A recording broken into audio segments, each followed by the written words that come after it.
While waiting for urinalysis and culture results, it is important to start the patient empirically on antibiotics and give fluids to prevent dehydration. Usually, a combination of ampicillin and gentamicin is a standard empiric therapy. Ampicillin combined with cefotaxime or ceftriaxone are appropriate alternative empiric regimens.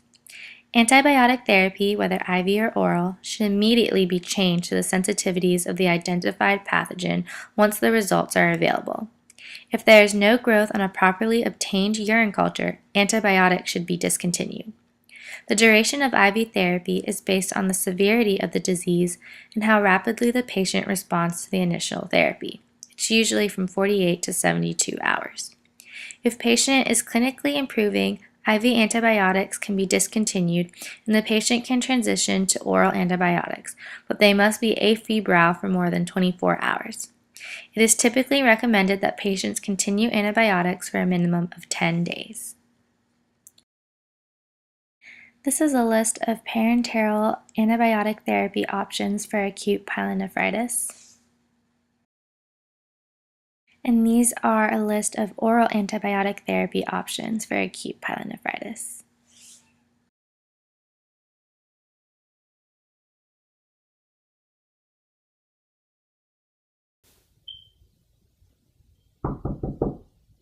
Come in. Hey there. Hi. How are you feeling? I feel much better. Good. Your labs look much better. Does that mean I get to go home? Yes, it does. I just have to go over a few things with you and Mom before I discharge you, okay? Mm-hmm. So you're admitted to the hospital with acute pyelonephritis, which is kidney infection. And we just need to go over some few things. The doctor is switching you to oral antibiotics now, so you're going to take amoxicillin, and you need to make sure you take that every day for 10 days. You don't want to skip a dose, because if you do, that bacteria can build up again and you might get the infection, so we don't want to do that, right? Mm-hmm. A very important thing is to hydrate.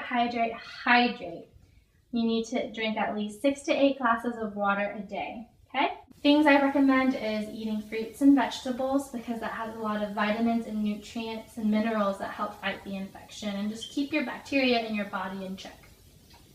You need to have good hygiene. Make sure you're wiping from front to back, because if you do it the other way, you tend to get bacteria from the other end into the front end, so keep it clean. You also want to make sure you pee as soon as you have the urge to, because if you hold that pee, it tends to, that's where bacteria likes to grow, and then you can get an infection again. And another thing that they say helps is drinking cranberry juice. It helps prevent the bacteria from attaching to your private area. Okay. Okay, so tell me what you guys learned. I have to hydrate, clean properly, eat my fruits and vegetables, and yeah. And pee when you have to, and take your antibiotics every day for 10 days straight. Yes, Mom has your back on that one. Okay, so if you can just sign here, and you can go ahead and go home.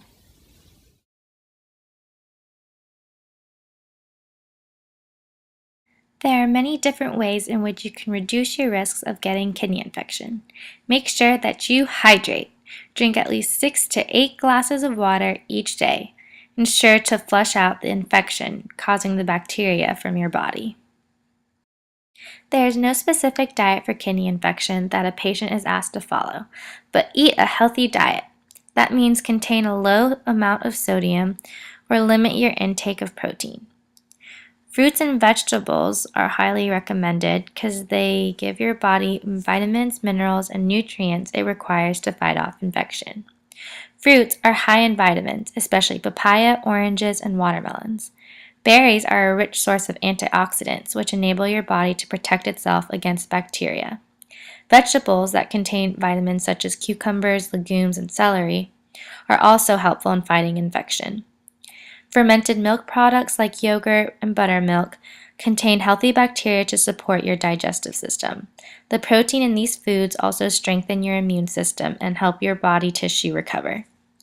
Fatty fish varieties that contain high amounts of omega-3 fatty acids are also known to promote heart health and also reduce inflammation in the body. Try to add cranberry juice to your diet. There are studies that show that it prevents the attachment of bacteria. There are also some foods that irritate the urinary tract and put a lot of pressure on the kidneys and can worsen the condition. Try to avoid foods that include artificial sweeteners, canned soup, carbonated drinks, Chinese foods, citric fruits, chocolate, or caffeine. Urinate as soon as you feel the urge without holding your urine for a long period of time. This stasis of urine promotes the growth of bacteria. Keep your private area clean by washing it gently with a mild soap and water once or twice a day.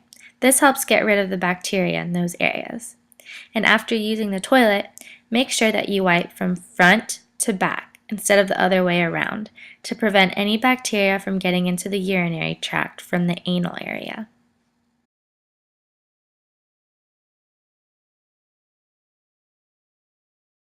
Most people with pyelonephritis do not have complications if appropriately treated with antibiotics and receives proper education to prevent it from reoccurring. In rare cases, pyelonephritis may cause permanent kidney scars, which can lead to chronic pyelonephritis and a worse condition of chronic kidney disease, high blood pressure, or even kidney failure. These problems usually occur in people with a structural problem in the urinary tract, kidney disease from other causes, or repeated episodes of pyelonephritis. Infection in the kidneys may spread to the bloodstream, a serious condition called sepsis, though this is also uncommon.